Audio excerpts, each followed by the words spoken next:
안녕하십니까. 자, 오늘 배울 단어는 8단원 국어의 어제와 오늘이라는 단원이고요.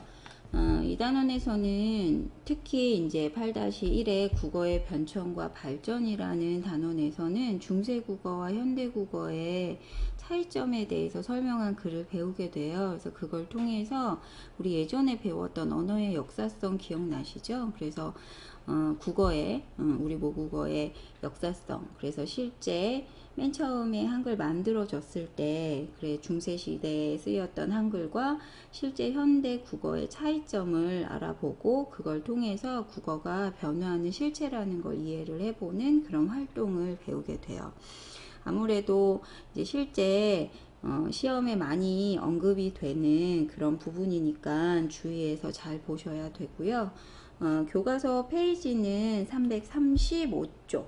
대단원 시작하면서 여기부터 먼저 간단히 정리를 하고 첫 번째 단원 8-1 부분 들어갈게요.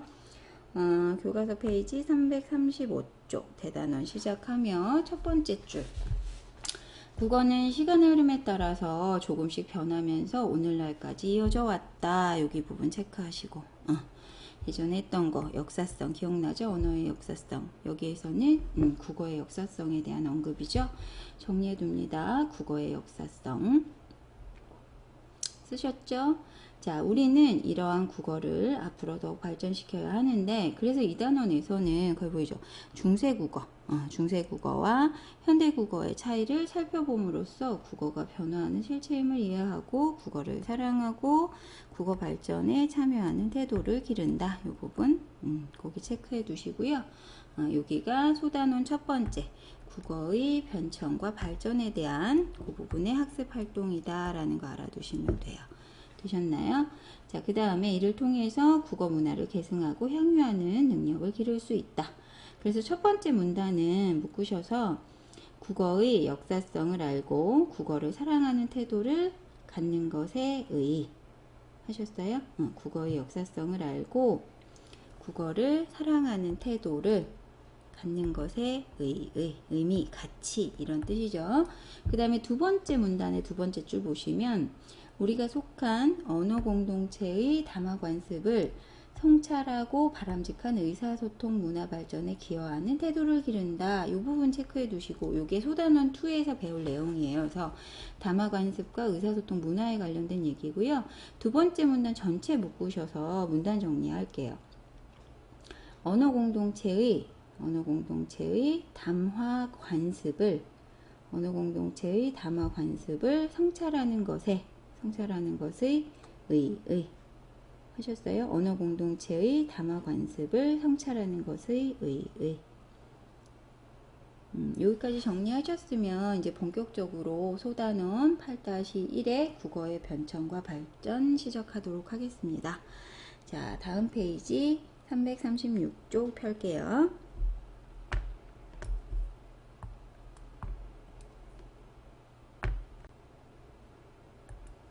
자, 336쪽에 첫 번째 8-1 국어의 변천과 발전 생각열기 부분 보시면 1번 문제.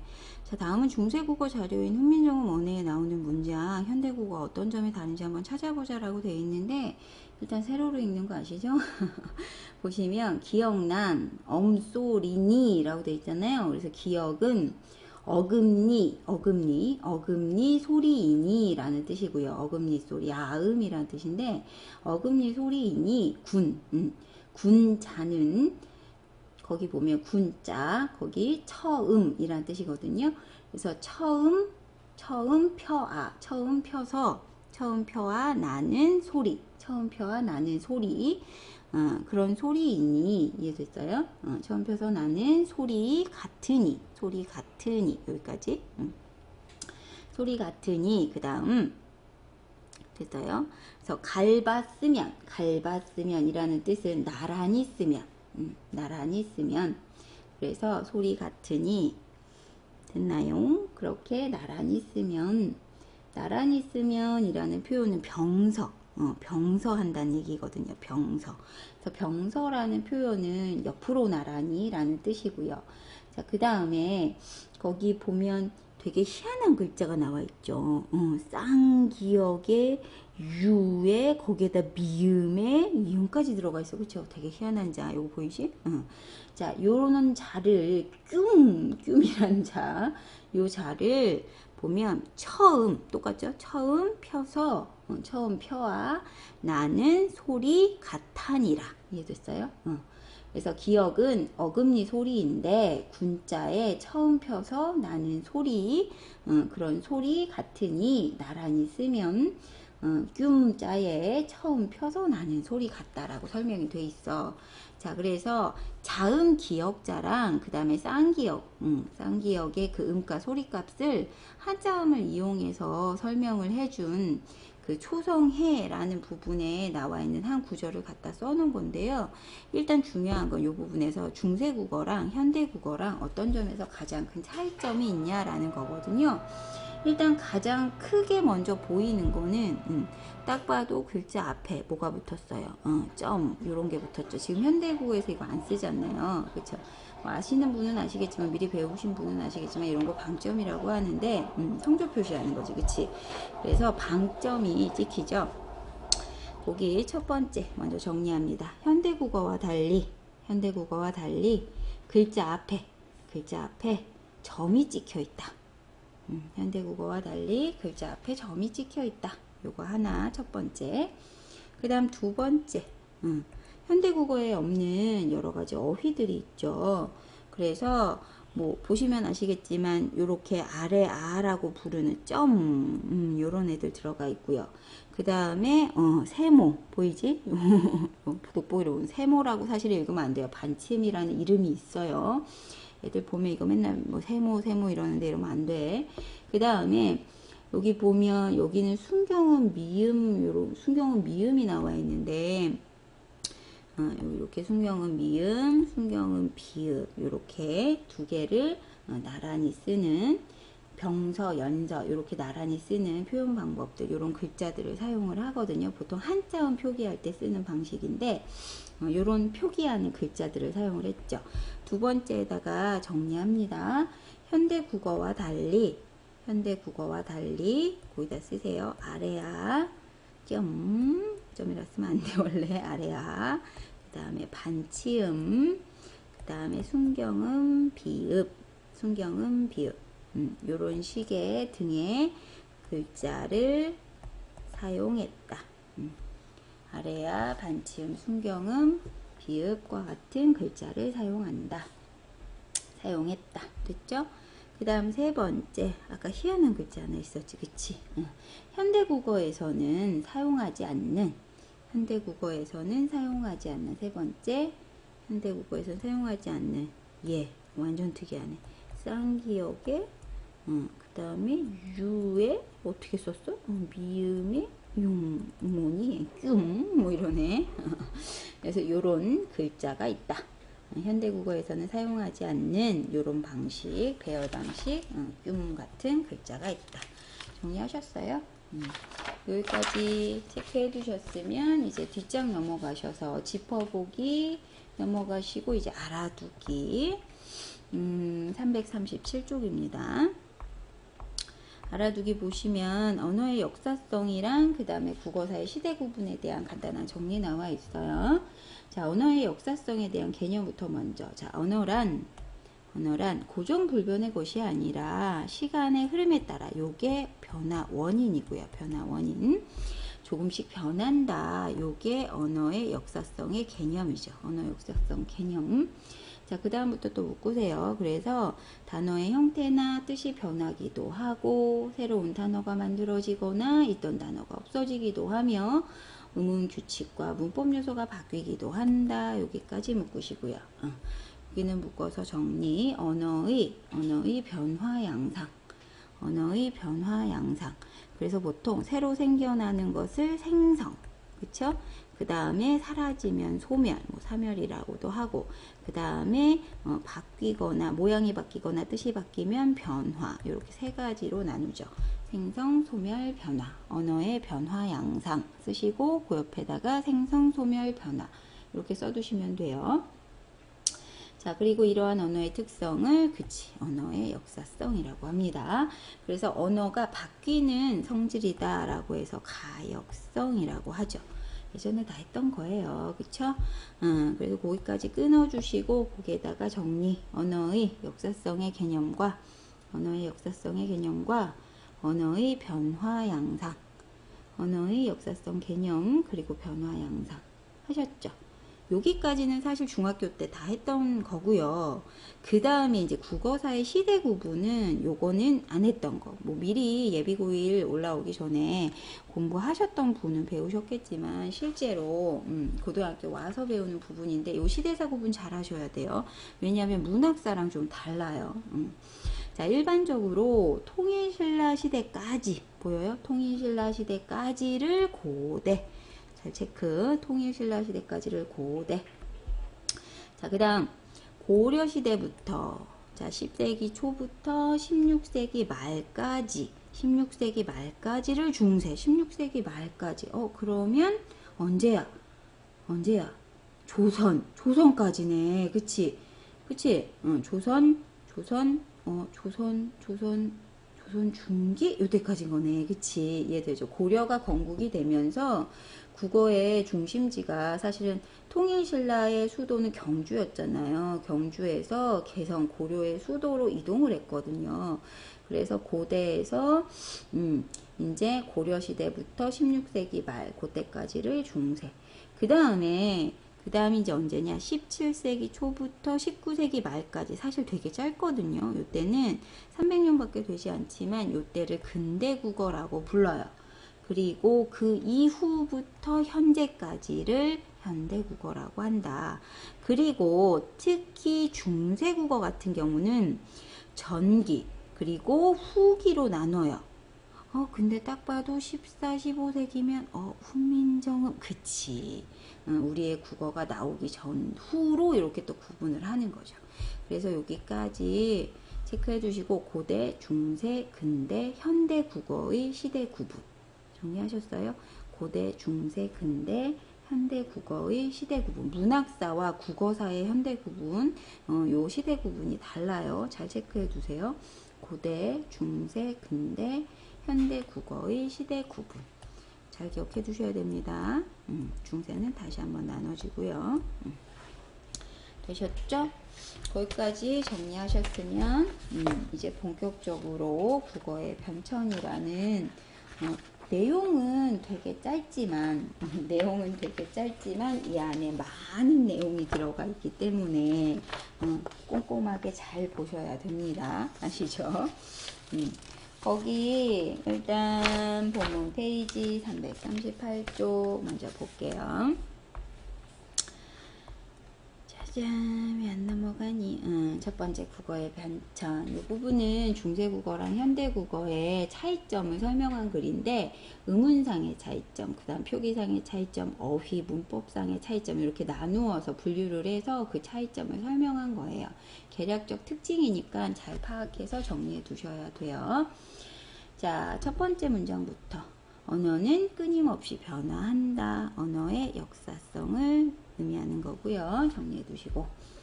자, 지금의 국어도 그러한 변화의 결과예요. 자, 그래서 우리가 항상 이쁜 말 써라, 예쁜 말 써라 라고 얘기하는 이유가 이거지. 우리가 계속 일상 언어 생활에서 10조 개 이러면 그치, 한 1000년, 2000년쯤에는 표준어가 10조 개가 된다 했잖아. 그러니까 예쁜 말 쓰고 샹 이런 거 쓰지 말자는 거지. 그치? 왜? 언어는 변하니까. 언중들이 쓰는 쪽으로 변하니까 예쁜 말 쓰자는 거야. 이해되시죠? 뭐 어쨌든. 그래서 지금의 국어는 이러한 변화의 결과다라는 의미. 자, 그 다음 국어의 역사를 알기 위해서는 고대 국어로부터 현대 국어까지의 변천 과정을 자세히 살펴봐야 하는데, 자, 그러나 훈민정음 창제 이전 시기의 국어의 모습을 알 수 있는 자료는 사실 많지 않다라는 얘기. 자, 거기에서 중요한 게 하나 나오는데 훈민정음 창제라는 말 보이죠? 훈민정음은요, 뭐 거기도 나와 있지만 여기 보이죠? 세종 25년 1443년 12월이라고 여기는 안 나있구나. 1443년에 창제했고요. 요때 만들었고 세종대왕님께서. 자, 그 다음에 3년 동안 검토하시고, 그치? 1446년에 그래 니들 써라 라고 퍼뜨려 주신 거죠. 그게 반포. 이해되시죠? 그래서 그 이전 시기에는 사실 잘 모른다. 그 이유가 뭐냐면 훈민정음 창제 이전에는 우리말을 표기할 만한 고유한 문자가 없었거든요. 그래서 뭐를 빌렸었어? 그치? 한자를 빌렸었죠. 그래서 한자는 중국어를 표기하기 위한 문자였기 때문에 우리말을 정확하게 표기할 수가 없었어요. 차자 표기였거든요. 그래서 그 이전 시기는 보통 차자 표기. 차자 표기라는 건 문자를 빌려서 썼다는 얘기고요. 이해되시죠? 보통 우리는 한자를 빌려서 썼죠. 이해되시죠? 자, 그리고 거기 넘어가기 전에 거기 간단하게 훈민정음에 대한 의미를 일단 보시면 훈민정음이라는 그 말 자체가 사실 한자어죠. 훈이 가르칠 훈자고, 알죠? 민이 백성민자고, 그 다음에 정은 바를 정자고, 얘가 소리 음자잖아요. 그치? 우리가 표현 문자니까. 그래서 말 그대로야. 백성을 가르치는 바른 소리라는 의미, 이런 거 좀 알고 계세요. 그래서 세종이 창제한 우리나라 문자, 글자를 이루는 말이고요. 이해됐죠? 새로 창제한 훈민정음 말 그대로 문자 이름이기도 하지만 이런 훈민정음이 어떻게 지어졌는지에 대한 한문 해설서 책 이름이기도 하다라는 말이에요. 문자의 이름이기도 하지만 한문으로 된 해설서 이름이기도 해서 훈민정음 해례본이라고도 한다. 이해되시죠? 자, 그 다음 다행히 훈민정음이 창제된 이후 한글로 기록된 문헌들이 있어서 국어의 과거 모습을 이제 그때부터는 어느 정도 파악할 수 있게 되었다. 여기에서는 훈민정음이 창제된 때인 후기 중세국어, 아까 후기 중세국어가 언제라 그랬어요? 15에서 16세기. 15에서 16세기의 국어의 특징을 중점적으로 보고 이를 현대 국어와 비교를 해서 국어가 겪은 변천의 과정을 알아볼 거야 라는 얘기예요. 자, 여기까지 끊고 거기에다가 문단 정리할게요. 언어의 역사성과 국어의 변천. 언어의 역사성과 국어의 변천 했어요. 언어의 역사성과 국어의 변천. 거기 훈민정음 언해라는 원문 보이죠? 어디서 많이 봤던 거야. 생종, 엉갱, 훈민정음 보이지? 보여요? 그래서 여기 많이 봤던 거잖아. 나란 말씀이 뒹기게 달아 서로 사마띠 아니할세 어쩌고 저쩌고 이거 난 많이 봤잖아. 그치? 요거. 자, 그 다음에 뒷장 넘어가시죠. 이제 본격적으로 어떤 점에서 다른지 한번 봅시다. 자, 소제목들이 붙어 있죠. 일단 첫 번째, 또 안 넘어가네. 첫 번째. 자, 음은, 그리고 표기상의 차이점 정리할게요. 자, 중세국어의 자음 체계를 먼저 보면, 자, 예사소리, 된소리, 거센소리의 세 계열이 확립이 되었고, 자, 이 말은 실제 그 이전에 고대 시대에는요, 고대 시대에는 된소리가 없었거든요. 그래서 거기에다가 참고로 써두세요. 그 아래에다가 고대 국어에는 예사소리와 거센소리의 대립만이 존재했음. 했슈? 거기에다가 고대 국어에는 예사소리와 거센소리의 대립만이 존재했음. 하셨음? 그 다음. 근데 현대국어와는 달리 자음에, 보이죠? 자, 이름이야. 거기 잘 봐. 순경음, 비읍이라 하고요. 그 다음에 얘 세모 아니야. 반치음, 요런 아이들이 있었다는 거죠. 현대에는 쓰이지 않는 요런 자음들이 있어요. 그리고 보시면, 요런 거, 초성의 첫소리죠. 초성에 여러 다른 자음을 쓰는 건데 이런 거를 어두자음금이라고 불러요. 이런 애들은 좀 알아두세요. 단어의 첫머리는 초성에 단어 2개 이상 자음 연속체 쓰는 거. 이런 애들이 나중에 현대 오면 다 된소리로 바뀌거든요. 그래서 뜻, 쌀, 꿀 이런 식으로 3개 쓰기도 했어요. 이렇게 쓰는 아이들 어두자음군이 있었다. 또한 그리고 중세국어의 모음에는요. 모음. 좀 아까까진 자음이었잖아요. 요번에는 모음. 자, 모음에는 덤이라고 하면 안 된다. 자, 이번에는 아래아라고 해요. 아래아가 있었고, 현대국어에서는 단모음 체계표에 들어가 있었던 우리 흔히 얘기하는 어이아, 그 다음에 아이아, 이런 얘기, 아이에, 아이야, 어이에, 아이에 얘기하죠. 그래서 개야, 기야, 뭐 이런 얘기 하잖아. 요거 구분하는 거. 그래서 중모음, 저모음 구분 못해서 맨날 못하는 거, 요거 이중모음으로 발음이 됐었다. 그래서 요 두 개가 사실은 이중모음이었었다. 이 얘기예요. 이해되시죠? 자, 그리고 모음조화 현상 아시죠? 비슷한 계열의 모음끼리 붙어서 소리가 나는 건데, 음성은 음성끼리, 기억나시죠? 그 다음에 양성은 양성끼리 붙어서 나는 그 같은 계열의 붙어서 소리 나는 현상인데, 언어 현상인데, 현대 국어에서보다 훨씬 더 엄격하게 잘 지켜졌다는 얘기고요. 자, 그 다음에 또 비분절 음은 음의 높낮이를 통해서 단어의 뜻을 분별하는 성조. 중국어에는 성조 있죠. 그래서 성조가 있는데, 이 성조 표시를 아까 앞에서 했었던 방점, 점 찍어서, 그 점은 어디에? 글자 왼쪽 부분에, 문자 왼쪽 부분에 점 찍어서 표현했다. 이해되셨죠? 그래서 여기까지 정리됐습니까? 여기까지 끊으셔서 거기다가 쓰세요. 중세국어와 현대국어의 음운상 차이점. 중세국어와 현대국어의 음운상 차이점. 하셨슈? 그 다음에 넘어가기 전에 그 옆에 비분절 음운이라는 거는 우리가 보통 비분절 음운 그리고 분절 음운 이렇게 나누는데, 분절 음운은 우리가 보통 자음 모음 이렇게 나누는 거고요. 비분절 음운은 혼자서 딱 잘라지지 않는 애. 그래서 그렇지만 음운의 기능을 하는 뜻을 분별해주는 소리의 길이, 장단음이죠. 현대국어에서는 높이, 색이 이런 아이들 얘기하는 거였지. 자, 그 다음에 앞에서 얘기했던 방점과 성조 얘기인데 이건 간단히 그 아래 체크해 두세요. 자, 점이 아예 없으면 평성이라 하고요. 평성. 그래서 낮은 소리. 됐습니까? 그 다음에 점이 한 개짜리 거성이라 하고요. 거성. 얘는 가장 높은 소리. 점 2개 찍어요. 점 2개 찍으면 상성이라고 해서 낮았다가 점점 높아지는 소리. 됐어요? 그 다음에 이거는 요거는 기본적으로 얘는 빨리, 거기 보면 마지막 입성이라고 해서요, 빨리 닿는 소리, 그러니까 빨리 끝맺는 소리라고 해서요, 빨리 끝맺는 소리. 그러니까 쉽게 말하면 음의 높낮이랑은 사실은 상관이 없고 빨리 마치는 소리라고 표현을 하거든요. 그래서 이런 애들은 보통 받침, 음절의 끝소리, 받침 소리가 기역, 디귿, 비읍 같은 안울림 소리로 끝날 때, 붙이는. 그래서 방점에 따라서 성조를 구분하는 입성이 있어요. 그래서 이렇게 4가지로 나누는 요런 게 있었다라는 거죠. 요건 중세 때만. 되셨어요?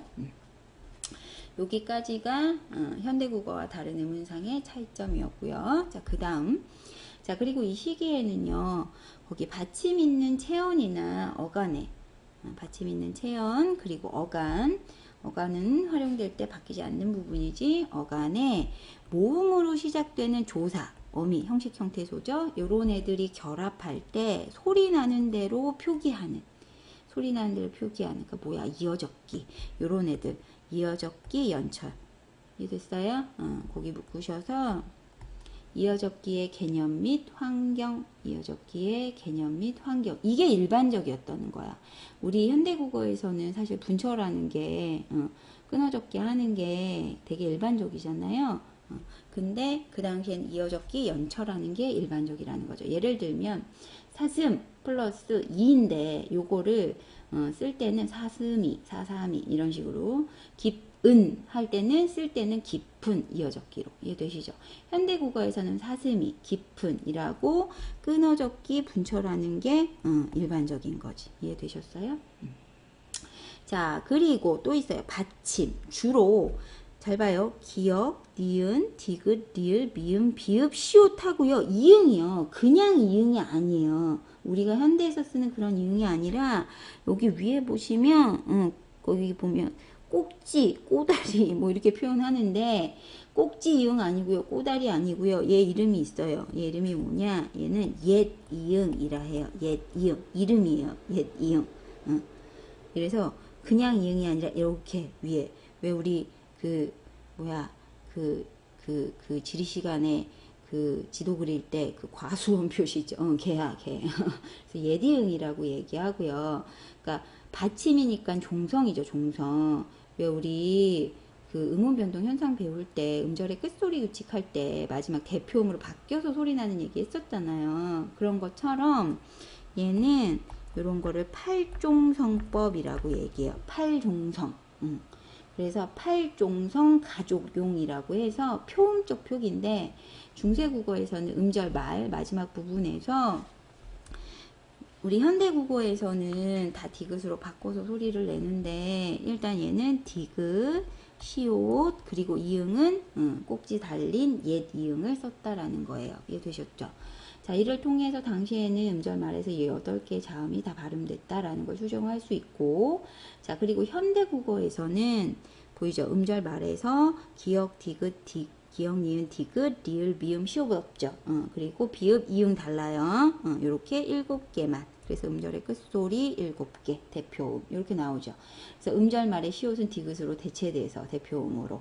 그래서 표기상으로는 겹합침을 포함해서 27자. 이렇게 쓰이는 거지. 오케이? 되셨어요? 기억나시죠?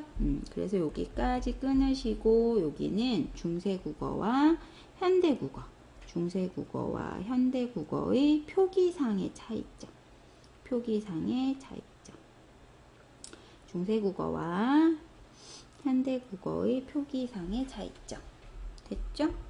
자, 그 다음 자, 이번에는 어휘상의 차이점인데 자, 중세국어에서는 고유어라는 건 순수 우리말이지, 그치?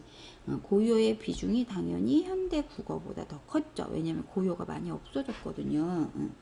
자, 그래서 현대국어로 오면서 사실 한자어로 많이 바뀌었어요. 많이 이제 대치가 됐는데, 자, 예를 들어서 가람, 뇌, 온, 지문 가장 많이 나오는 애인데, 가람은 강, 그치? 산, 뇌, 연결, 그 다음에 온이 백. 짐은 천, 뭐 이런 거죠. 그래서 가람하고 강이 싸워서 강이 이겼고요. 뇌하고 산이 싸워서 산이 이겼고, 온 백이 이겼죠. 짐은 천이 이겼어요. 한자어들이 다 이긴 거예요. 이해되시죠? 그래서 가람, 뇌, 온, 지문 같은 우리 고유어들이 이제는 다 쓰이지 않는 거죠. 그리고 이 시기에도 외래어들이 존재를 했는데, 외래어라는 건 뭔지 아시죠? 우리나라 말처럼 쓰이는 외국어예요. 그러니까 우리나라 말에 대체할 만한 말이 없어서 우리나라 말처럼 쓰이는 외국어, 그게 외래어지. 그래서 현대국어에서는 잘 쓰이지 않는데, 그리하여 자, 그 다음 보시면 중국어에서 들어온 중국어 아시죠? 붓, 필, 먹 보이죠? 그래서 붓, 먹 이런 아이들이 중국어에서 온 아이들이고 중국어 외래어 이해되죠? 한자를 읽는 중국어 발음을 그대로 우리말로 수용을 한 거고 그 다음 몽골에서 또 들어온 바톨 그 다음에 뭐 거기 보면 여진어에서 또 들어온 투먼 그래서 두만 이런 뜻이죠. 두만강 할 때 그 두만이 여기에서 나왔다라고 얘기하거든요. 그래서 요런 것들의 예를 얘기를 하면서 여러 가지 이제 외래어들이 요때부터 나왔다라는 거고 또한 이러한 어휘들의 의미는 시간의 흐름에 따라서 또 변화가 되는데 값이 나가다라는 의미의 중세국어 싸다라는 의미가 있었는데 얘가 값이 저렴하다라는 의미의 싸다로 이어졌다. 아예 완전히 달라졌죠. 원래는 비싸다. 우리 현대에서는 비싸다. 값이 좀 나간다. 좀 한다. 이런 의미였는데 오히려 저렴하다라고 의미가 완전히 달라진 거지. 이해되시죠? 자, 여기까지 정리해 두시고 보겠습니다. 중세국어와 현대국어의 어휘상의 차이점. 중세국어와 현대국어의 어휘상 차이점. 중세국어와 현대국어의 어휘상 차이점.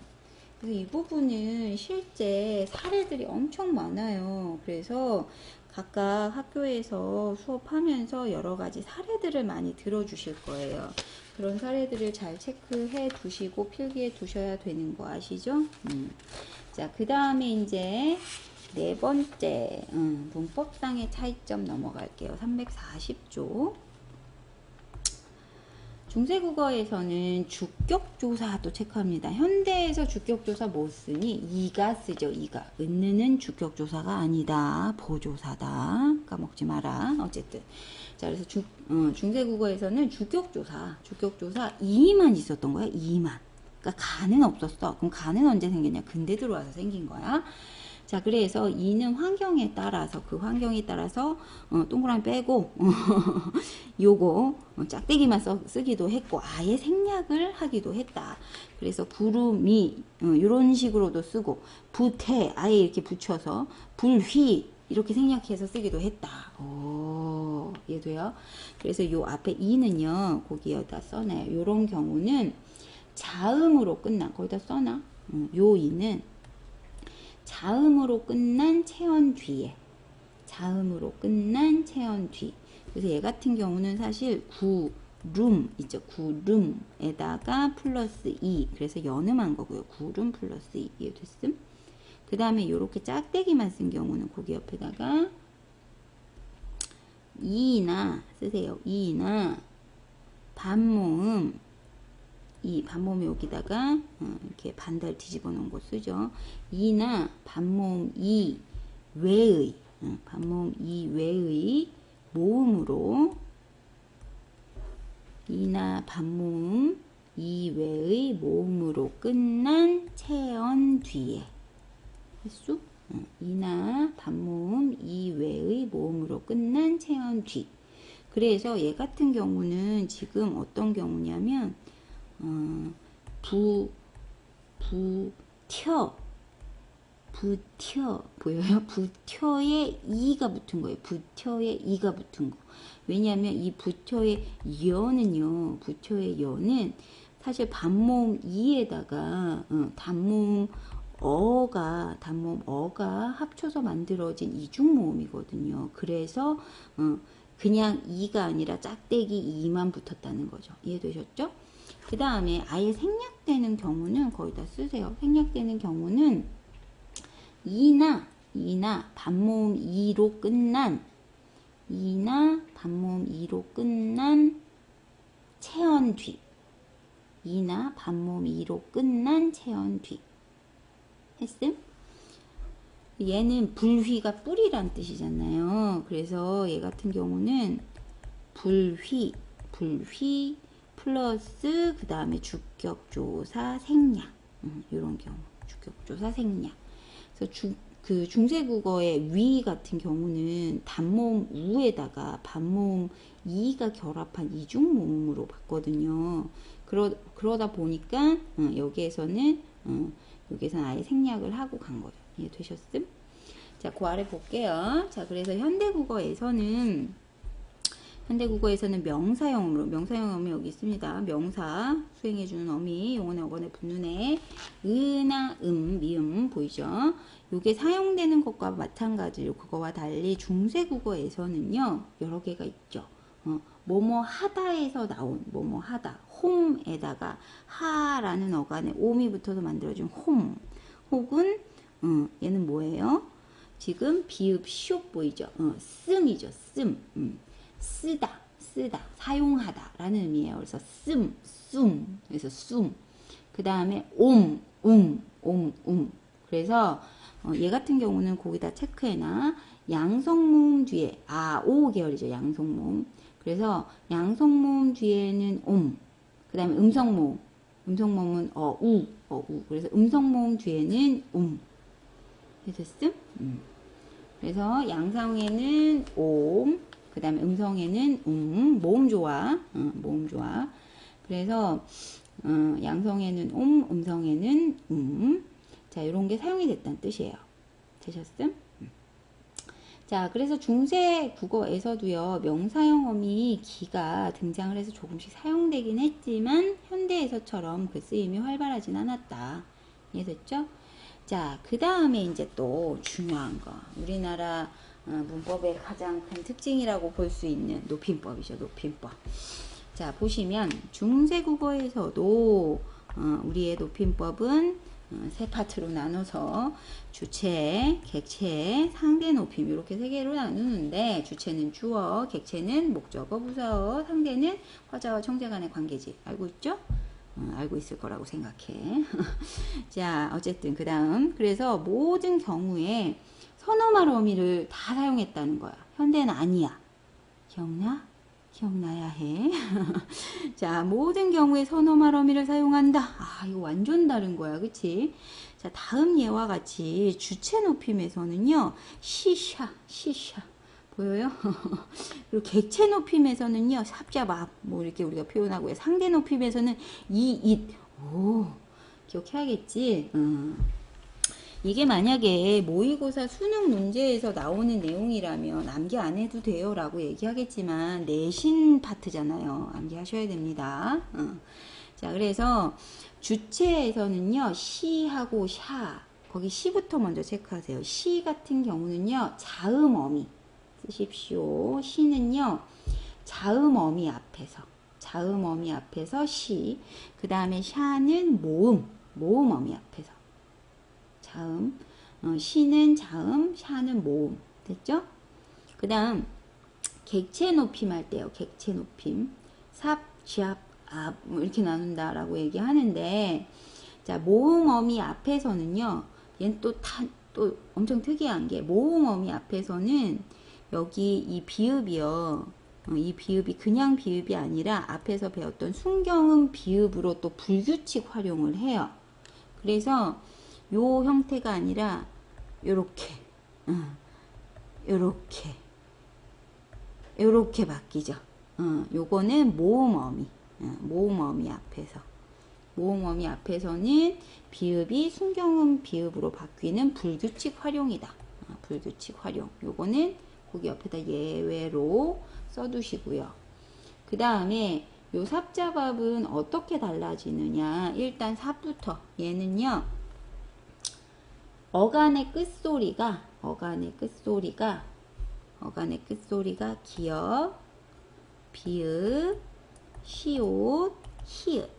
어간의 끝소리가 기역, 비읍, 시옷, 히읗일 때. 되셨음?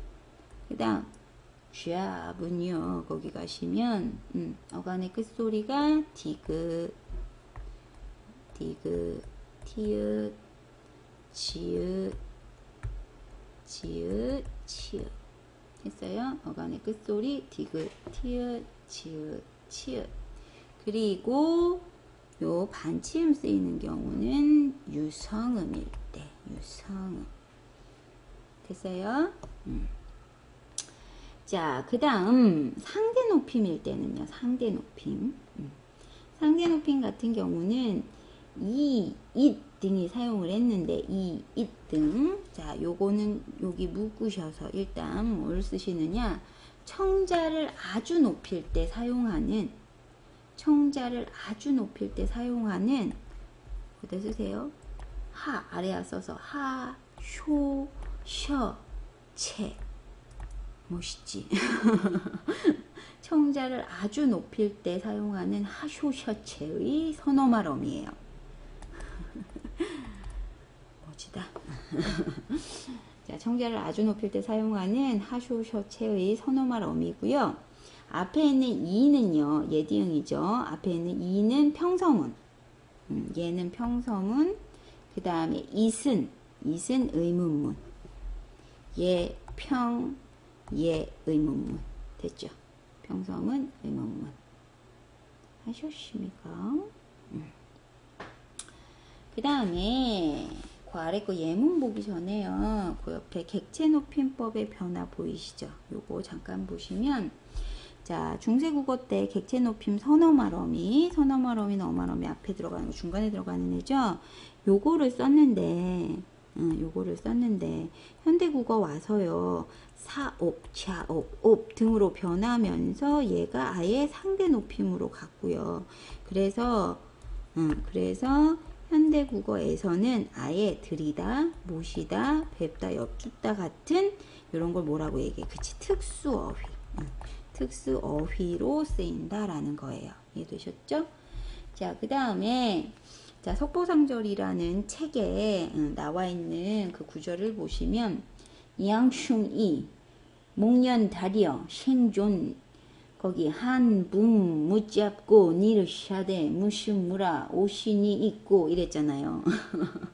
자, 뭐라고 해석을 했느냐고 보세요. 야수가 이런 뜻이에요. 요거는 조사죠.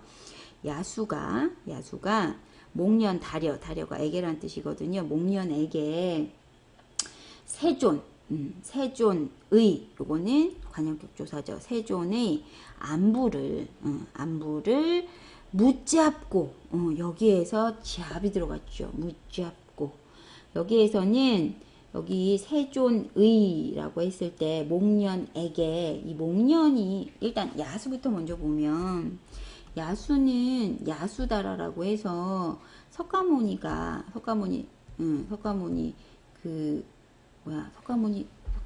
아시죠? 석가모니가 출가하기 이전에 그 왕비 얘기거든요. 그래서 그 야수가 목련은 석가모니의 10대 제자 중에서 그 10대 제자 가운데 한 사람을 얘기하는 거고, 여기 나오는 세조는 석가모니를 얘기하는 거거든요. 자, 그래서 세존의 안부를 여쭙고, 여기서 여쭙고라고 해석했어요. 그쵸? 그래서 여기 묻잡고 할 때 이 잡은 거기다 정리하셔서 목적어죠. 안부를이라고 했으니까. 자, 목적어인 세존의 안부가 높임의 대상이기 때문에 객체 높임 선어말 어미를 사용. 이해됐지? 안부를. 그 다음 니르샤 들어갔어. 샤, 그죠? 여기서 샤는요 말씀하시기를 이렇게 얘기했단 말이야. 누구를 높인 거야? 주체. 누구? 야수. 그래서 야수를 높인 거야. 거기 샤는 체크하시고, 샤는 주체 야수를 높임. 했니? 그 다음에 무스무라, 도대체 무슨 일로 오신이 있고 이랬어요. 오신이 있고 오셨습니까? 라고 했어요. 그쵸? 해석하기를 오셨습니까? 라고 했는데 지금 시이 이렇게 썼잖아. 그래서 시는 주체 목련을 높인 거고요. 주체 목련. 그 다음에 이슨 누가 듣고 있는 거야? 그치, 청자. 상대 높임. 그래서 청자 목련을 높인 거죠. 근데 의문문이니까 it을 쓴 거지. 그치? 자, 다시 시는 주체 목련을 높인 것. 그 다음에 it은 청자 목련을 높인 것. 되셨음? 꼼꼼히 써야겠지? 거기까지 정리하셨으면 그 다음 여기까지 묶으셔서 그 정리해요. 중세국어와 현대국어의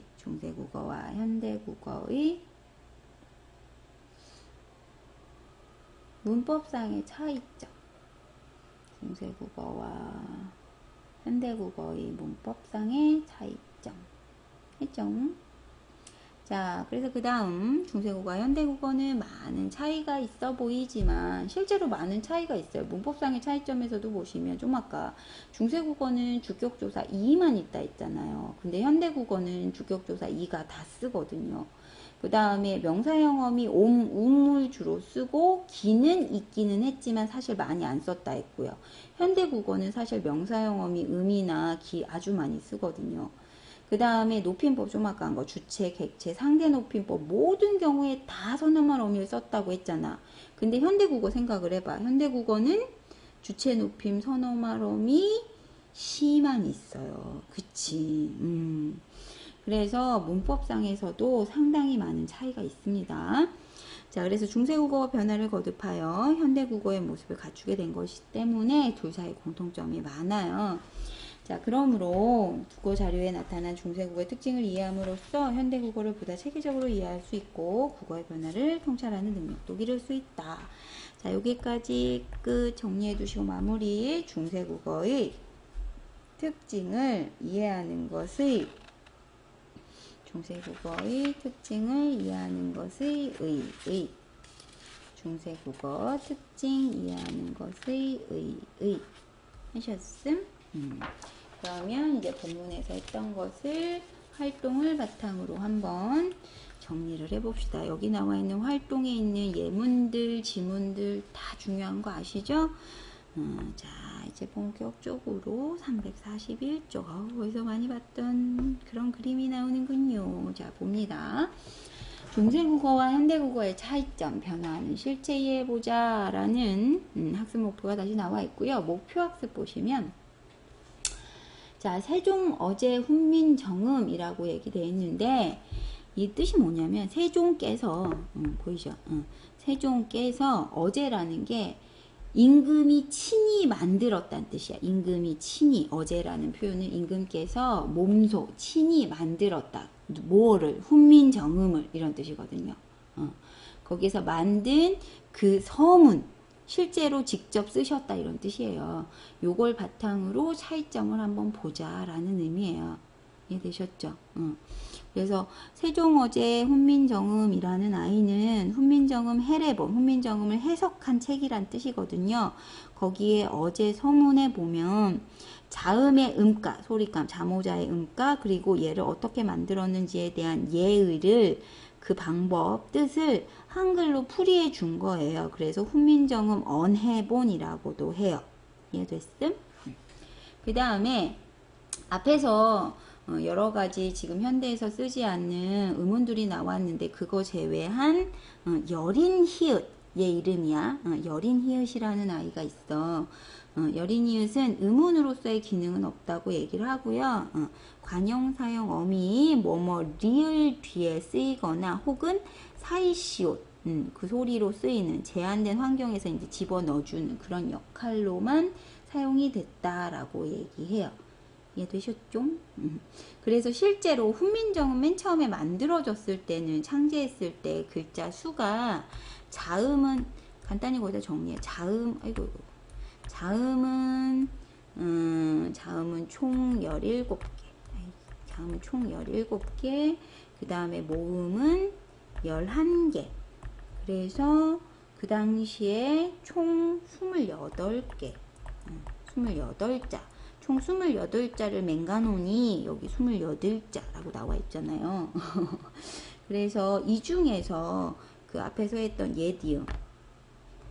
예디응이랑 그 다음에 좀 아까 얘기한 여린 히읗이랑 그 다음에 반치음이랑 아래야 모음 얘는 지금 현대에 사용하지 않는 그래서 요거 제외한 나머지 현대국어에서 사용하는 거 24글자거든요. 이해되셨어요? 그래서 자음 3개 빼고 모음 하나 빼고 이해되셨죠? 자, 그렇게 해서 참고해서 알아두세요. 지금 현재 사용하지 않는 4글자예요. 그 옆에 얘는 거기 옆에다가 간단하게 핵심 정리. 얘는 번역문이고요. 번역문. 갈래가 번역문이고 그 다음에 설명적 성격을 갖고 있는 설명적 성격을 갖고 있는 그런 글이고 주제는 훈민정음 창제 취지 왜 만들었냐 이런 뜻이야. 왜 만들었는지를 설명하고 있어요. 훈민정음 창제 취지 썼음? 훈민정음 창제 취지. 그 다음에 특징 2가지만 쓸게요. 특징 첫 번째 특징 1 훈민정음 창제 정신이 드러남. 훈민정음 창제 정신이 드러남. 그 다음 두 번째 15세기 중세 국어의 특징이 잘 드러남. 특징 1 훈민정음의 창제 정신이 잘 드러남. 두 번째 15세기 중세 국어의 특징이 잘 드러남. 하셨음? 그러면 이제 내용을 한번 해석을 해볼게요. 자, 첫 번째 생종 엉갱 훈민정음이라는 거 보시면 그냥 한자만 보면요, 세종 어제 훈민정음 이란 뜻이거든요. 근데 거기 보면 세를 생, 그쵸? 그 다음에 종은 똑같이 읽었고요. 어를 엉이라 했고요. 그쵸? 그 다음에 제를 쟁이라고 했어요. 그 다음에 이해됐죠? 그래서 훈민정음, 음을 그냥 음이 아니라 여린이 없어서 이랬단 말이지. 자, 요렇게 표현하는 거 있잖아요. 거기 보면 지금 제가 체크한 부분 있죠. 생, 엉, 갱, 그 다음에 요거 말고도 그 뒤에 보면 제가 표시를 하면 나란말 시험이 할 때도 거기 한자에 보면 dwing, 귀 보이죠? dwing, 귀 한자에 들어갈 때. 그 다음에 거기서 문짱, 문자인데 문짱 이렇게 표현했잖아. 그 다음에 또 쭉 내려가숑 또 어딨냐 밑에서 하나 둘셋 자 못할 놈이 하니라 내 이를 윙하야 위하야가 아니라 윙하야라고 하죠. 그러더니 다시 28짱을 짱 또 나오죠. 그러면서 또 쭉 내려가서 수배 니겨 날로 숨에 변한께 편안라고 해야 되잖아요. 한 이런 식으로 표현했잖아요. 여기 동그라미 친 부분. 자, 이게 그냥 이렇게 쓴 게 아니라 나름 통일성을 갖고 쓴 건데 이게 뭐냐면 거기 묶어서 동그라미 친 부분에다 체크하세요. 이걸 뭐라고 하냐면 동국정운이라는 게 책 이름이에요.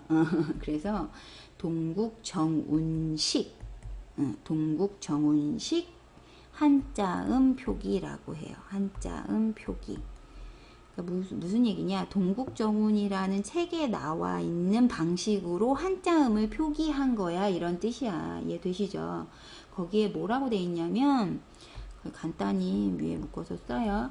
우리의 한자음을 중국 원음에 가깝게 표기하려는 방법이에요.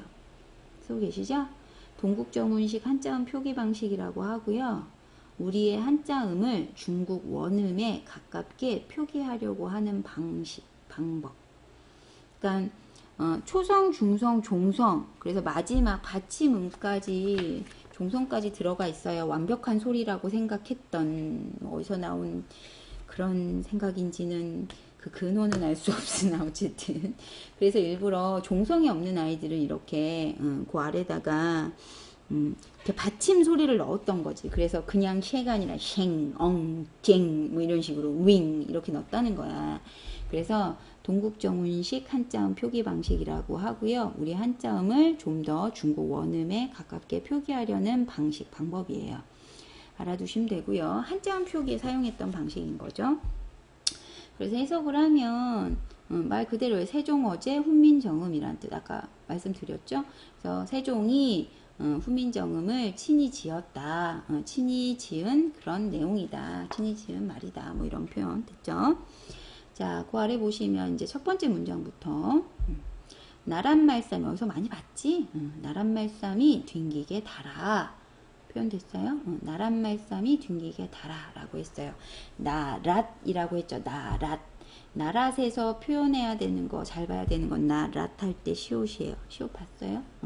요 시옷은 사이소리, 사이시옷이라고 표현을 하죠. 그래서 사이소리고요. 관형격 조사.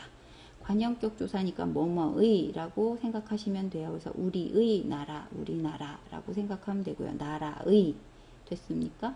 그래서 우리의 나라의 그 다음 말싸미 이어적기한 표현이죠. 이어적기 대부분 연철 표현했다고 했으니까 우리나라의 말씀이 우리나라 말이 이런 뜻이에요. 말쌈이 원래 원음은 말쌈 플러스 이 이런 표현이겠죠. 자 이어적기 연철 체크해 두시고 나라의 말씀이 뒹국 아시겠죠? 중국에 이 애가요. 잘 보세요. 애는요. 원래 비교부사격 조사. 비교부사격 조사고요. 비교부사격 조사. 과로 해석을 해요. 비교 부사격 조사 과 했어요. 자, 나라의 말씀이 중국과 달다 아니에요. 달다 아니고, 그래서 달아라는 표현은요, 달아라는 거는 리을 이응을 활용한, 리을 이응형 활용이라고 해서, 달아 플러스 해서 달라서 이런 표현이에요. 이해되셨죠? 중국과 달라서 이런 표현. 문자. 그래서 문짱이라고 썼죠. 중국의 문자. 그리고 와 보이죠? 와로라고 표현했는데 이 와로가 공동격 조사고 서르라는 표현 보이죠? 서르라는 표현은 모음 좋아 현상. 서로 사마띠 아니할세 됐습니까? 사마띠 할 때 시옷 받침 보이죠? 시옷 받침. 원래 받침이 치옷이거든요. 사맞다. 왜냐면 요 어휘가요, 원래 기본형이 사맞다예요. 사맞다. 치읓. 사맞다. 됐어요? 사맞다가 기본형인데 받침 치옷인데 팔종성법에 따라서 시옷으로 바꾼 거예요. 사맞다. 보이죠? 사마띠 아니할세. 일단 여기까지 해서 그래서 나란말싸미 우리나라의 말이 중국과 달라서 중국의 문자 한자와는 서로 통하지 아니하여서 아니할세. 이해됐죠? 자, 이런 전차로, 이런 이유로, 이런 까닭으로, 이런 뜻이에요. 이런 이유로 어린 진짜 많이 나오지. 어린. 지금은 어리다라는 의미가 나이가 적은 이런 의미로 쓰이잖아요. 근데 그 당시에는 어리석은이라는 의미로 쓰였어요. 그래서 얘는 우리가 흔히 의미가 변화한 것 중에서도 의미가 이동한 쓰세요. 의미가 이동 변화한 그런 어휘로 보죠. 어리다 체크하시고 어리석은. 이런 이유로 이런 까닭으로 어리석은 백성이 니르고저 체크하시고 니르고저. 자, 니르고저라는 거는 현재 이르다라는 의미거든요. 그래서 지금은 현대에 들어서 두음 법칙을 적용을 하잖아요. 그래서 두음 법칙이라는 게 니은이나 리을 같은 특정 의문이 초성에 오는 거 싫어하는 거잖아. 그래서 바꿔서 쓰는 건데 그 당시에는 두음 법칙을 안 쓴 거죠. 그래서 니르다 그대로 썼던 거죠. 그래서 니르고저, 이르고저, 그러니까 내가 말하고자, 이르고자. 그 다음 헐배이셔도라고 표현을 하는데 이 배라는 게 사실은 어떻게 표현하는 거야? 바이의 결합인 거죠. 바 플러스 이. 그래서 얘가 주격조사. 바이 주격조사. 그래서 홀바이이셔도 얘됐죠. 말하고자 하는 바가 있어도 됐습니까? 마참내 그 다음 비읍 디귿 초성에 다른 자음을 썼지. 그래서 이런 걸 어두자음군이라 한다 했어. 기억나죠? 어두자음군 체크하시고 나중에 된소리로 다 바꾼 거. 그래서 제 뜻을 그래서 연음 제 뜻을 싫어 펴디. 이것도 구개음화 안 쓴 거죠. 현재는 구개음화 쓰는데 구개음화 안 쓴 거. 자, 제 뜻을 싫어 펴디 능히 펴지 못할. 그 다음 못할 놈이라고 돼 있어. 이 놈이라는 게 사실 요즘은 남자들을 이렇게 낮춰서 부르는 의미로 쓰는데 실제 놈이라는 거는 남자만이 아니라 사람 전체를 표현하는 거였으니까 얘는 의미가 축소된 사례에 해당이 돼요. 의미 축소. 놈이 그리고 연철. 그치? 놈이 의미 축소. 사람이 그 다음에 하다라는 의미가 많다라는 의미예요. 많다라는 의미. 많다. 됐어요? 많다. 의미 변화된 거죠. 많다. 그런 사람들이 많더라. 됐습니까? 그래서 내라는 거는 나이의 결합이야. 나이. 그래서 주격조사. 나이. 내. 그래서 내가 이를 윙하야. 내가 이를 위해서 어여삐 체크하시고, 얘도 의미 이동한 사례인데, 왜냐하면 지금은 어여삐라는 게 어여쁘다, 예쁘다, 이쁘다 이런 의미로 쓰잖아요. 근데 예전에는 불쌍하다, 안 됐다, 가엾다 이런 의미로 썼거든요. 그래서 얘도 똑같이 의미 이동의 사례가 돼요. 의미 이동. 불쌍하게 여겨서 새로 스물 체크하시고, 스물 했습니까? 스물. 요거를 원순 모음화. 요즘은 스물이라 하죠. 그래서 물이 된 요런 사례가 있는데, 요때는 물이라고 표현을 했기 때문에 요거는 거기다 체크. 원순 모음화를 안 쓴 표현이다 이거야. 원순 모음화 적용이 안 됐다. 그래서 스물 여듭 짱을 맹가논이 여기까지가 두 번째 파트. 됐어요? 그래서 28자를 만들었으니 두 번째 파트 체크해 두시고, 그 다음 세 번째 정리합니다. 사람마다 모든 사람들로 하여금 사람들로 하여금 이런 뜻. 그 다음 수배라는 말 보이죠? 수배 순경우 비음 나왔네요. 수배라는 말. 자, 수배라는 말이요, 어떻게 바뀌냐면, 맨 처음에 수배에서 순경우 비읍 썼다가 그 다음에 수이 이렇게 바뀌었다가 순경우 비읍 사라지거든요. 그랬다가 이렇게 바뀌어요. 그래서 쉽게 여겨서 날로 수매.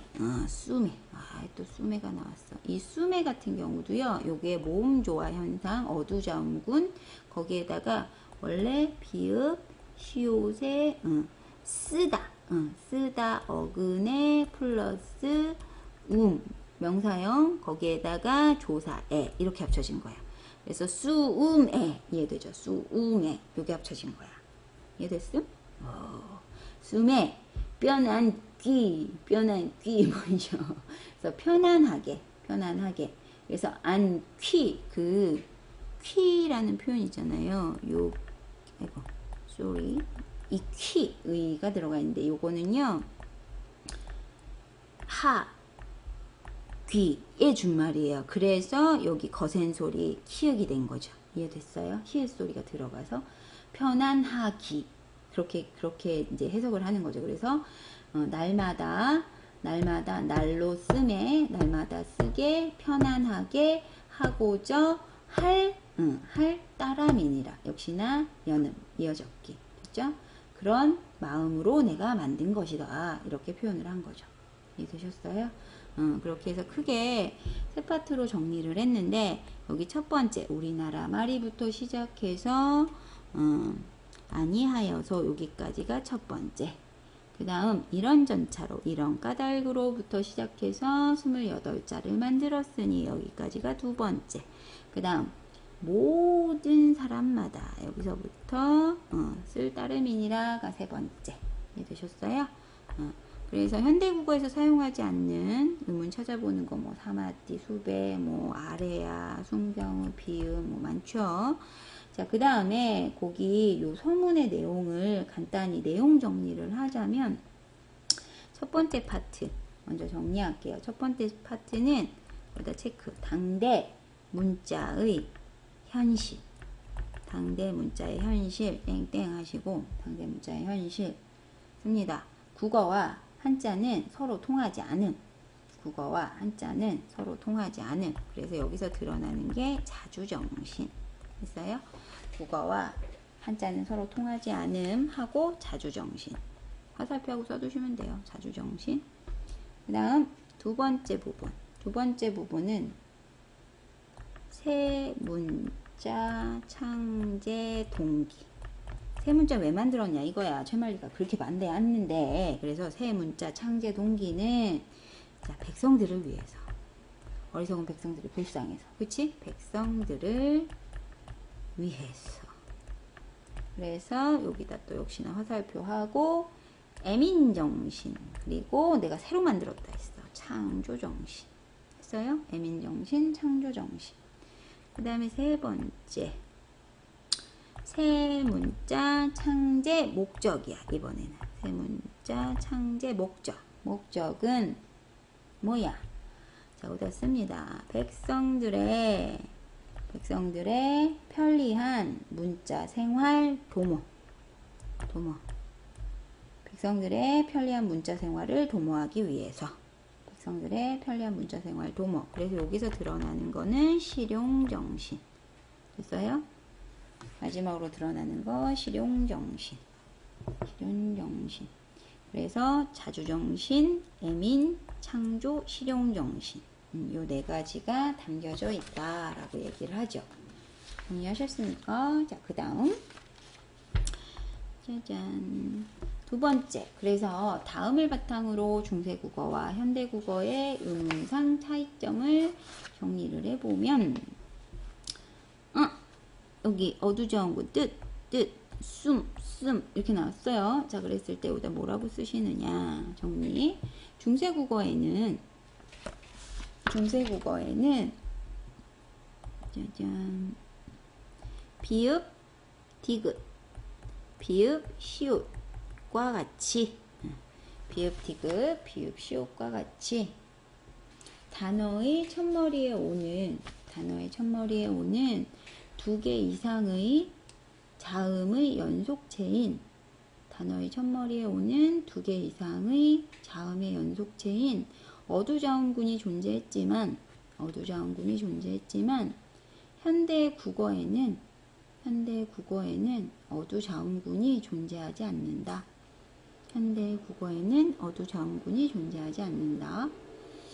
자, 그 다음 3번. 다음을 바탕으로 중세국어와 현대국어의 비분절 의문은 어떻게 다르냐 한번 생각해봐라 라고 했어요.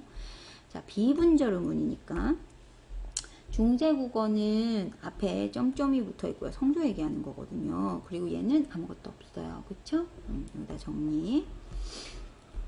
그 다음 중세국어에서는 비분절 의문으로 음의 높낮이 성조가 있었고 했어요. 중세국어에서는 비분절 의문으로 음의 높낮이 성조가 있었고 이를 방점으로 표시했다.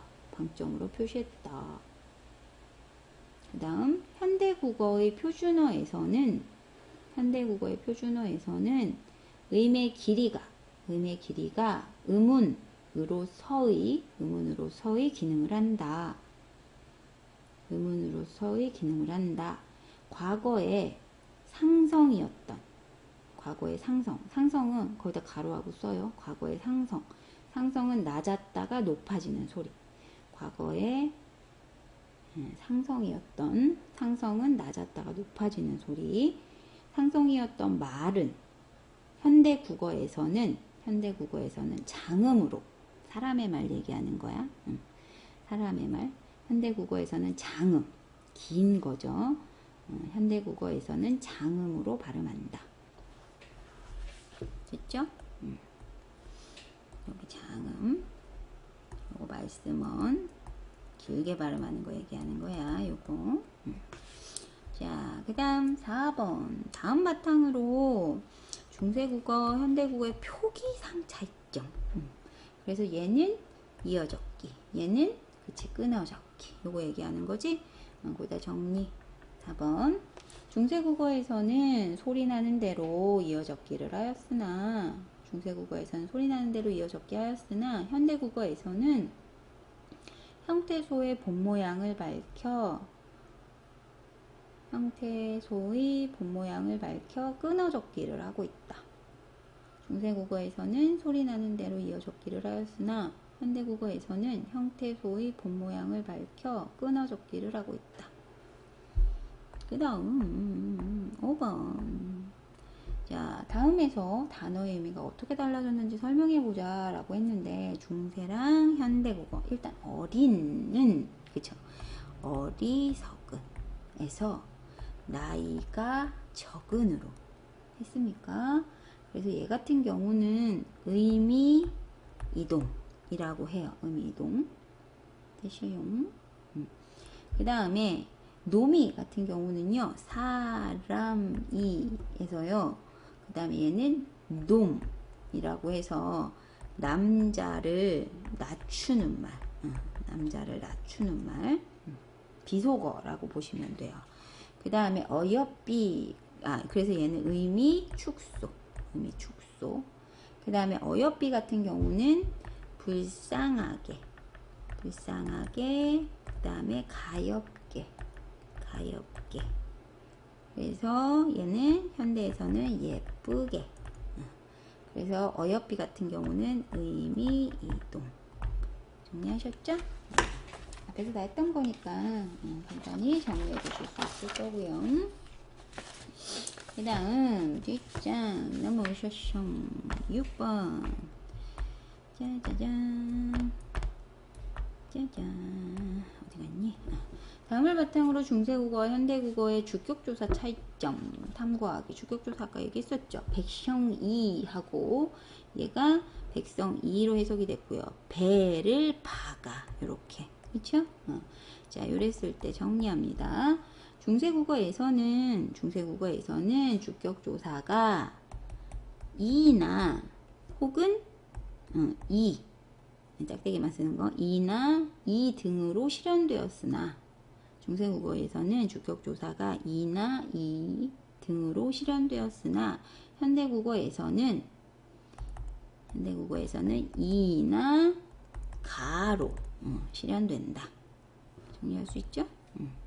중세국어에서는 주격조사가 이나 그냥 짝대기 이 등으로 실현되었으나 현대국어에서는 이나 가로 실현된다. 그 다음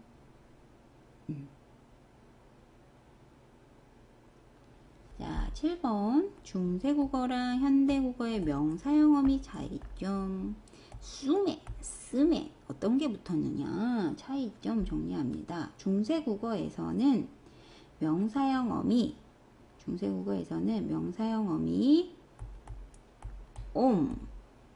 혹은 짜잔 짝대기 써야지 맞아요. 자, 중세국어에서는 명사형어미 옴이나 um이 사용되었으나 현대국어에서는 짝대기 미음 됐어요? 자, 요것이 사용된다. 중세국어에서는 명사형어미 옴이나 um이 사용되었으나 현대국어에서는 미음이 사용됨. 됐죠? 되셨어요? 그 아래 한글을 더 알아볼 수 있는 누리집 참고하시고요. 그 다음 문학에서도 많이 나오죠. 문학 작품에서도 용비어천가 워낙 많이 나오는 작품이라서 자, 뭐 공부하신 분들도 있을 거고요. 근데 문학 작품뿐만 아니라 국어학에서도 많이 나오는, 그래서 문법 부분에서도 많이 나오는 작품이거든요. 중세국어의 특징을 가장 잘 드러내주고 있는 작품이라서 그래요. 자, 일단 거기 344쪽 보시면 일단 갈래 정리부터. 갈래는 악장이고요. 악장. 그 다음에 성격은 예찬적, 서사적, 그 다음 예사적, 예찬적, 서사적, 그 다음 권계라는 거는요, 권계적이라고 해서 얘가 뒷부분에 보면 후대 왕들한테 이렇게 해라 라고 권유해주는, 이렇게 하는 게 좋다 라고 하는 내용이 나오거든요. 그래서 권계적이라고 얘기하는 거고요. 그 다음에 예찬이라는 거는 조선 왕조에 대해서 찬양하는, 조선 최고야, 조선 왕조 최고야, 이런 내용 얘기하는 거라서 예찬이고요. 서사라는 거는 스토리, 이야기 쭉 이어져 있어서 됐죠? 그 다음에 주제. 조선 건국의 정당성, 위대함, 당위성, 앤드 했어요.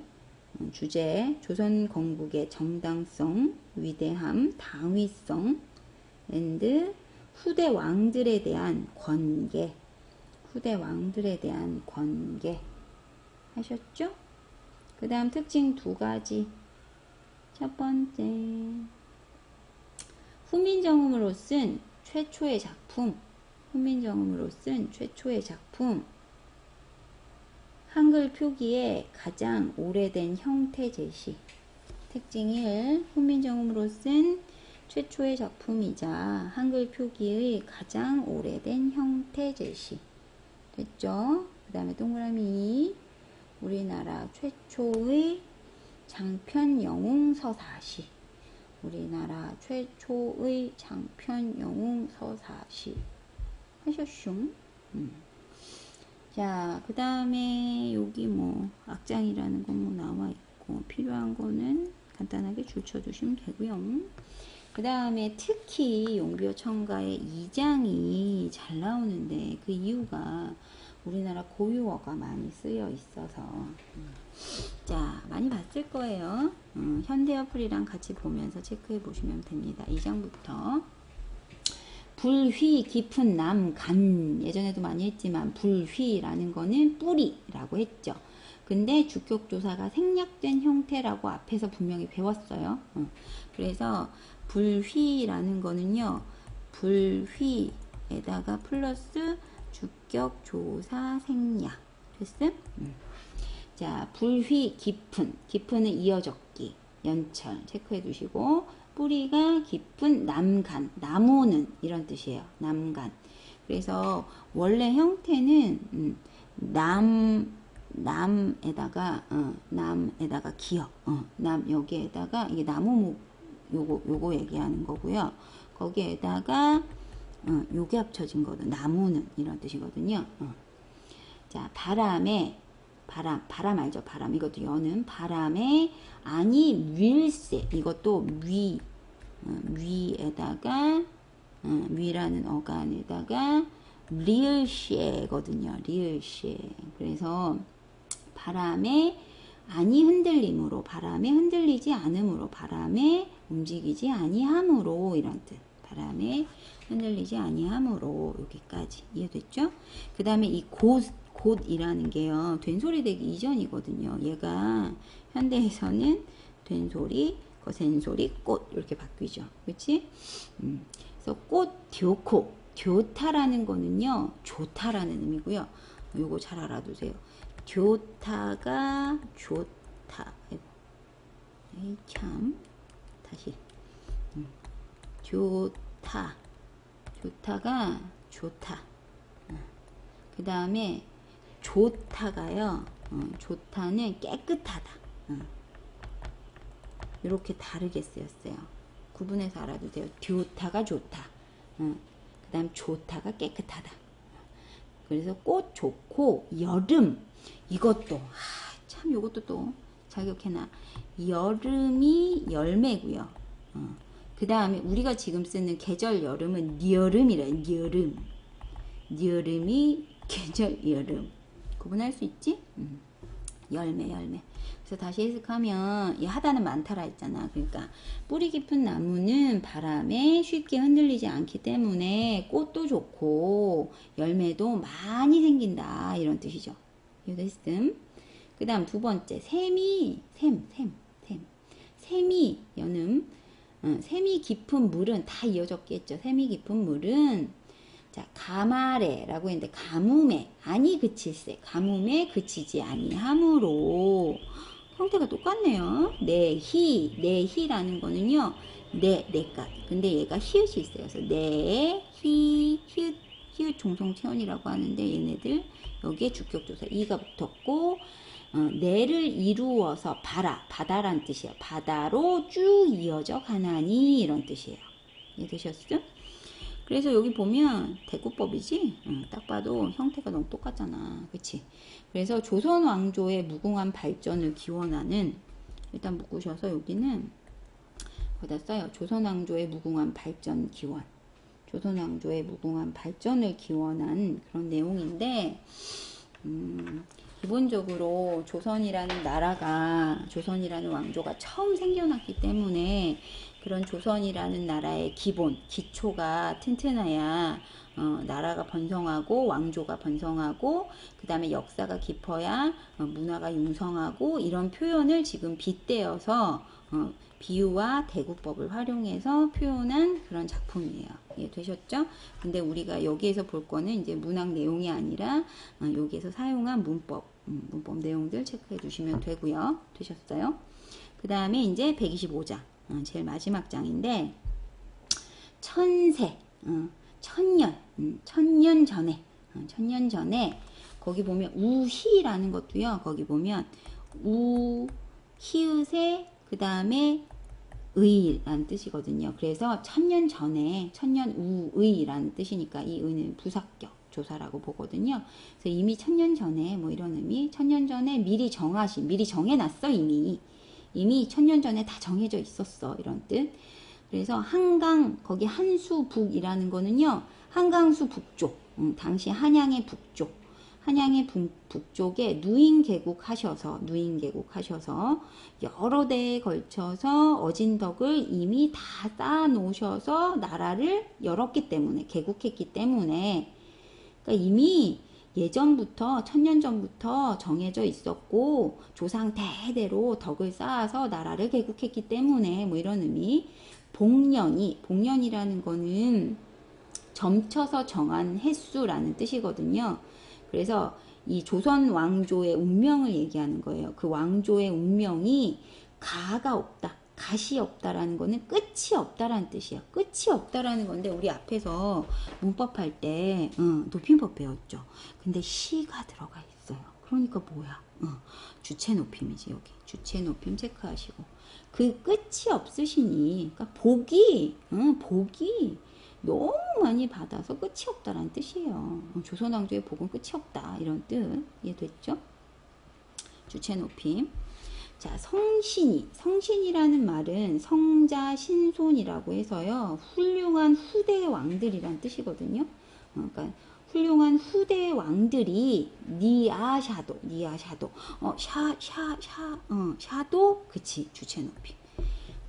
아주 훌륭한 후대 왕들이 이으셔도 중요한 건 그거야. 핵심어가 얘죠. 경천근민 하여야만 하샤아 경천근민을 하셔야만 이런 뜻이야. 경천근민 체크. 경천근민 하늘을 공경하고 백성을 부지런히 다스려야 되는 거야.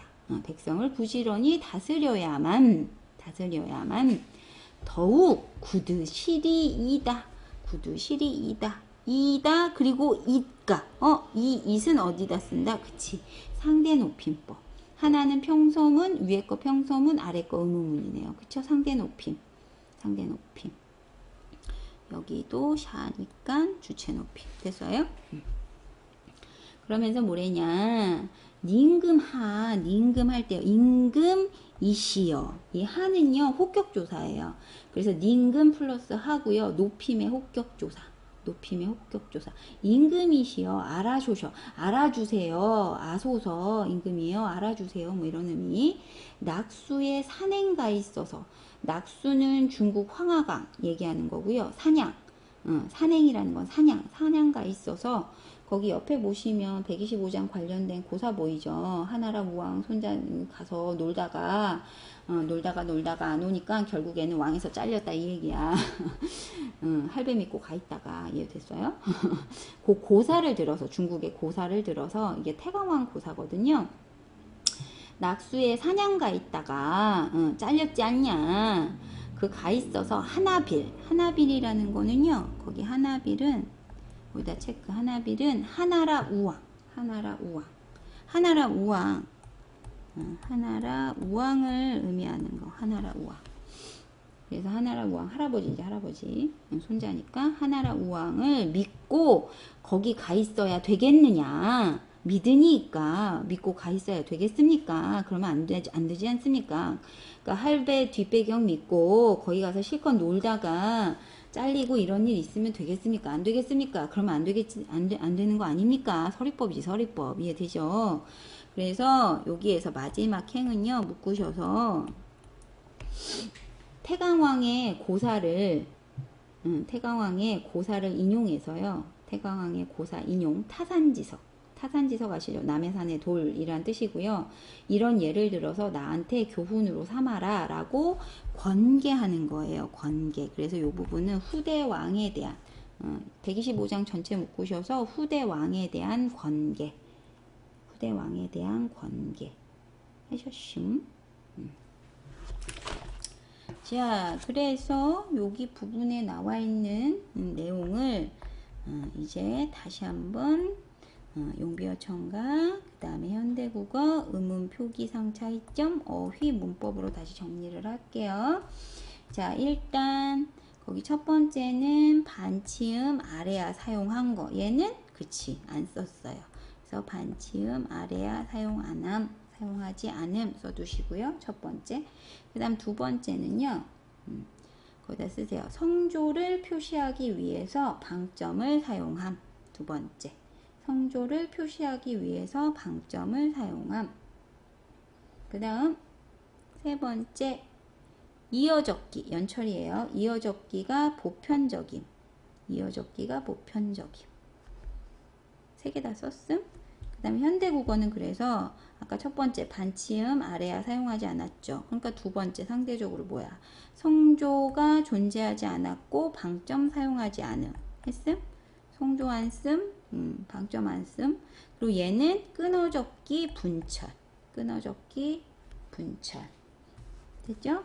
그 다음 어휘상에서는요. 용비어 청가 하다, 많다라는 의미로 사용. 그 다음에 여름, 열매라는 의미로 사용했음. 하다, 많다, 여름, 열매.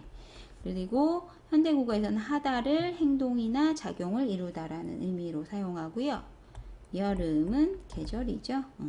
그래서 여름은 봄과 가을 사이, 봄과 가을 사이, 낮이 길고 더운 계절.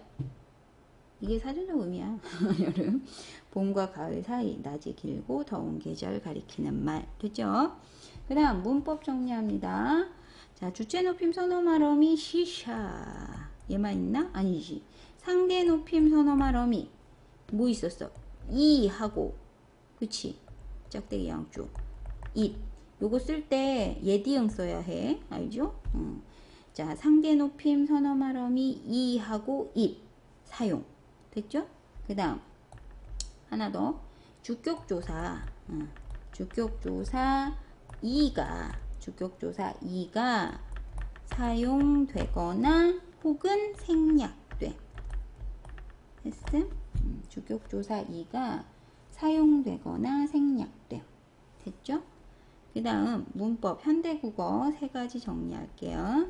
주체 높임 선어말 어미는 첫 번째, 주체 높임 선어말 어미는 시만 사용. 주체 높임 선어말 어미는 시만 사용. 그 다음 두 번째, 상대 높임은 종결 표현으로 실현. 종결 표현으로 실현. 됐죠? 그 다음 세 번째, 주격조사는 이가 사용. 주격조사는 이가 사용. 하셨숑? 자, 그래서 뒷장. 자, 이제 보기를 읽고 국어의 역사성을 생각해 보는 건데, 자, 3번 보시면,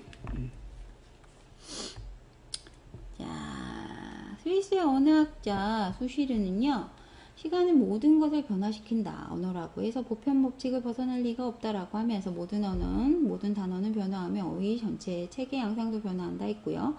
작은 시냇물들이 강을 이루고 변화하며 어휘 전체의 양상도 변화한다 했어요. 그렇게 바다를 이루도 개별적 단어 하나하나 변화하며 어휘도 변화한다고 비유를 했죠. 자, 이렇게 우리의 어휘 변화를 논의하는 것, 통시적, 이 말 좀 알아놔라. 지금 많이 나오지. 통시적이라는 거는요, 어떤 시기를 종적으로 바라보는 방식이거든요. 종적으로 바라보는 그런 방식인데, 현대국어를 이해하는 데 도움을 주기 때문이래요. 그래서 어리둥절하다, 조 플러스 쌀이죠. 조 플러스 쌀이 합쳐져서 좁쌀이 됐어. 그치?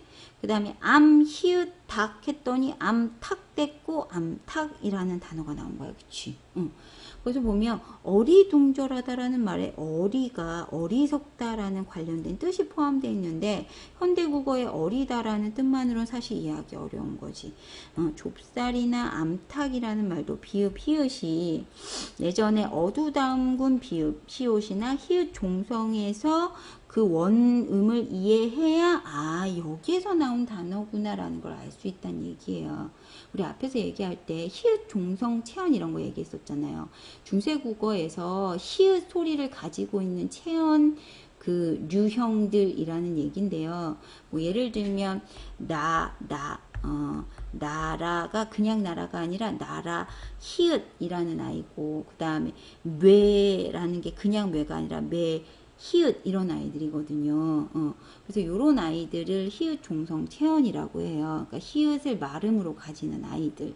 그래서 모음으로 시작되는 조사 앞에서는 히읗이 그대로 유지가 되고, 뭐 유기음 될 수 있는 뭐 기역이나 디귿, 비읍 이런 데서는 티읕, 티읕, 피읕 이런 식으로 이제 바뀌어지는 요런 아이들 체언, 특이한 체언들을 얘기하는 애들이거든요. 뭐 여하튼 이런 원형을 알아야 이런 것들을 찾아볼 수 있다는 얘기죠. 그래서 여기랑 비슷해 보이는 그런 얘들이랑 비슷한 현상들도 찾아보라는 얘기인데, 안팎이라는 아이는 안과 밖의 합성어인데, 그런데 안이라는 아이 자체가 중세국어 시기에 히읗 종성 체언이라는 애였기 때문에 거센 소리 되기가 돼서 안밖이 아니라 안팎이 됐다라는 거야. 이해되시죠? 그래서 요런 아이류가 뭐가 있냐면 거기다 써놔. 어리숙하다랑 아까 어리 관련된 거 어리 벙벙하다 뭐 이런 애들. 그 다음에 휩쓸다. 근데 얘는 휘라는 아이에다가 플러스 비읍 시옷. 그래서 어두정급 쓸다 이렇게 합쳐진 거고요. 그 다음에 살코기라 하죠. 살코기. 얘는 어떻게 나온 거냐면 얘도 살에다가 히읗 플러스 고기 이렇게 나온 거지. 그 다음에 수탉, 암탉이랑 마찬가지야. 요것도 수, 히읗 플러스 닭 합해져서 그치. 그래서 수탉이 된 거지. 요런 경우가 나올 수 있어요. 참고해서 써두시고요. 자, 그래서 2번 국어의 역사를 이해해야 되는 이유는 정리. 국어의 역사를 이해함으로써 얘는 국어의 역사를 이해함으로써 현재 우리가 사용하는 국어를 더 잘 이해할 수 있고 국어의 변화에 대한 통찰력이 신장되기 때문이다. 성장한다는 뜻.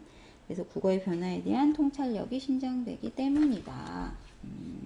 그 다음에 그 옆에 펼치기의 국어 힘 보시면 모든 별로 다음 자료를 바탕으로 해서 어휘 변화를 한번 탐구해 보라 라고 얘기했는데, 사회가 변화함에 따라 새롭게 말이 만들어지는 거, 그걸 신어, 새로운 신자 썼죠. 그래서 신어가 생기는 대표적인 원인, 그런 경우 가장 대표적인 게 새로운 대상, 개념이 생겨났을 때, 스마트폰 이런 애들. 그 다음에 기존의 언어가 있는데 걔를 일부러 의식적으로 순화시키는 거, 인터체인지라는 단어를 나들목이라고 바꾼 경우죠. 그래서 모든 신어가 살아남아서 국어에 자리 잡는 건 아니고, 하지만 분명한 건 언중이라는 거는 같은 언어를 사용하는 대중을 표현하는 거. 그래서 자주 널리 오래 사용하는 그런 언어들만 살아남아요. 그래서 신어가 등장을 하면 당연히 기존의 단어들과 경쟁을 하죠. 결과 경쟁에서 진 단어는 소멸하죠. 그래서 국어 같은 경우는 한자어가 유입되면서 사실 고유어가 경쟁을 했고, 그 고유어 중에서 많은 단어들이 사라졌습니다. 최근에는 서구에서 유입된 외래어가 기존의 국어가 사용되던 고유어 한자어와 경쟁을 했고요. 역시나 많이 줄어들 걸로 예상이 되고 있습니다. 그래서 실제로 만들어진 신어 혹은 새로 만들어진 말, 과정 같이 묶어서 한번 예로 들어서 찾아보시오. 요거는 학교에서 예로 든 단어들 체크해서 시험 보기 전에 꼭 알려주십시오. 자, 그 다음에 역시나 마찬가지 이것들을 분류를 할 때 잠깐 유행할 것 같은 거, 요건 진짜 올라갈 것 같아, 사전에 올라갈 것 같아 한번 분류해 보시고, 그리고 실제로 사라질 것 같은 그 단어들 어떤 게 그럴 것 같아 한번 이유도 한번 생각해 보시고. 이해되셨죠? 요거는 실제 예로 드는 단어들 중심으로 정리를 해 보시면 돼요. 지금까지 고생 많이 하셨고, 요 단원이 쉽지 않은 단원이에요. 하지만 내신으로 시험을 보는 단원에서는 학교에서 수업하는 사례들에서 그 예가 반드시 묶여서 나오니까 필기 꼼꼼하게 해두셔야 되고, 교과서에 나온 사례들과 필기해 주시는 그런 사례들 반드시 체크해 두시고, 꼭 요 부분은 내신 시험 볼 때는 암기하셔야 됩니다. 고생하셨습니다.